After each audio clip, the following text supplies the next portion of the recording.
बात जाए। यदि हम लोग ग्राम सभा बनाने में कामयाब हो भी गए, मैं आपको बता रहा हूं ग्राम सभा पहले से होती है, आप ग्राम सभा नहीं बनाएंगे, आप ऑलरेडी उस ग्राम सभा के हिस्से हैं ऑटोमेटिकली, फालतू कुछ नहीं करना आपने को। तो हम लोग राजनीतिक सत्ता धारकों से कैसे मुक्त होंगे?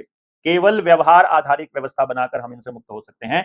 व्यापार को जीवन से निकालना पड़ेगा, व्यवहार को लाना पड़ेगा, क्योंकि हमारी सारी ताकत तो इन्हीं के पास है। नहीं, इनको हम ताकत देते हैं तो इनके पास है।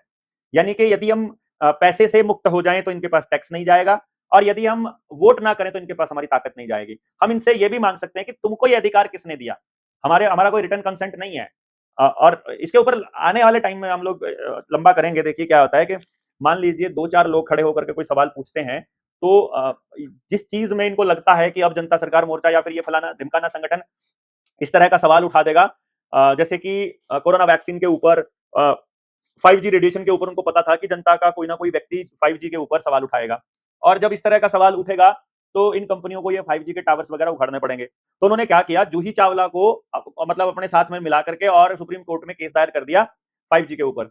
अब जूही चावला जो थी उसने तो ये मतलब अपील दायर की, उसमें PIL लगाई, और जूही चावला के ऊपर 25 लाख रुपए का फाइन ठोक दिया सुप्रीम कोर्ट ने। और जूही चावला को पता था इस खेल का, उसने वैक्सीन भी नहीं लगवाई थी। एक बार अवेकन इंडिया मूवमेंट के प्लेटफॉर्म पर आकर उन्होंने स्पष्ट बोला भी था।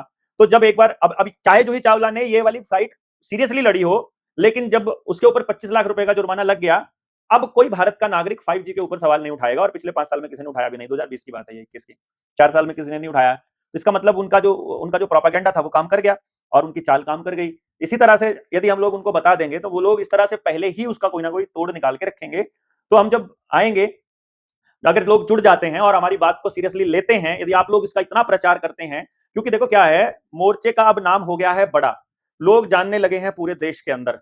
अब मोर्चे को कंट्रोल करने के लिए कुछ लोग आगे आएंगे, जिनके लिए देवेंद्र बल्हारा को साइड करना जरूरी है, कि जिसमें वो ना पूछे। तो इसलिए मैं आपको स्पष्ट बता रहा हूं, एक जो लीड है हमने शुरुआत की थी वो ऐसे ही चलेगी। बाकी लोग जो करना चाहते हैं वो कर सकते हैं, इंडिपेंडेंट है वो उनके लिए।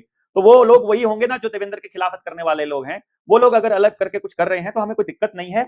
वो भी असल काम तो जनता को जागरूक करने का ही कर रहे हैं, भले ही उनकी अपने व्यक्तिगत चुनाव लड़ने के, सत्ता में जाने के, टिकट बांटने के अपने सपने हो, वो अलग कहानी है, उसमें हम नहीं पढ़ना चाहते। लेकिन वो अलग है तो मतलब उसमें हमें, आप अपने एरिया में शुरू कर लीजिए, हम उसमें कोई दिक्कत नहीं है, हमें कोई चक्कर नहीं है। तो इसलिए क्या है, इसको समझना जरूरी है कि जब गांव के लोग, जब देश के लोग अपने को थोड़ा सीरियसली लेना चालू करेंगे, तो फिर हम जैसे इधर से अपनी टीम को बता देंगे कि भाई आज जो है हम ये वाली चिट्ठी लिखने वाले हैं कलेक्टर को, तो सब लोग अपने गांव की आवश्यकता के हिसाब से, अपनी अपनी जरूरतों के हिसाब से चिट्ठी लिखेंगे। डिपार्टमेंट के पास उनका जवाब नहीं हुआ तो इसका मतलब है डिपार्टमेंट इज अ फेलियर। हमको यही तो बताना है देश के लोगों को कि डिपार्टमेंट फेलियर है और इनके पास का कुछ है नहीं है, ये सिर्फ हमें लूटने के लिए आए हुए हैं। तो इसी इसी खेल को तो हमें आगे बढ़ाना है।